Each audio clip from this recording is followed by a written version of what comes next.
ஜெயங்கொண்டத்தில் பாமக சார்பில் கள ஆய்வுக் கூட்டம் நடைபெற்றது. அரியலூர் மாவட்டம் ஜெயங்கொண்டத்தில் பாமக சார்பில் கள ஆய்வுக் கூட்டம் மாவட்ட செயலாளர் தமிழ்மறவன் தலைமையில் நடைபெற்றது. இதில் நகர செயலாளர் பரசுராமன் வரவேற்புரையாற்றினார். இக்கூட்டத்தில் 2026 நடைபெறவுள்ள தேர்தலில் ஜெயங்கொண்டம் தொகுதியில் பாமகவின் சார்பில் யார் நின்றாலும் வெற்றி பெற வைக்க வேண்டும் எனவும், இது மாவீரன் ஜெயகுரு தந்த தொகுதி, இங்கு வெற்றி பெறுவது முக்கியமான ஒன்று என முன்னாள் எம்எல்ஏ இளவழகன் பேசினார்.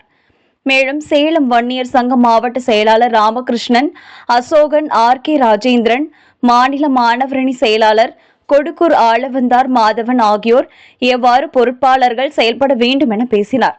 இக்கூட்டத்தில் 150க்கும் மேற்பட்ட மாவட்ட, ஒன்றிய, நகர கிளை கழக நிர்வாகிகள் கலந்து கொண்டனர்.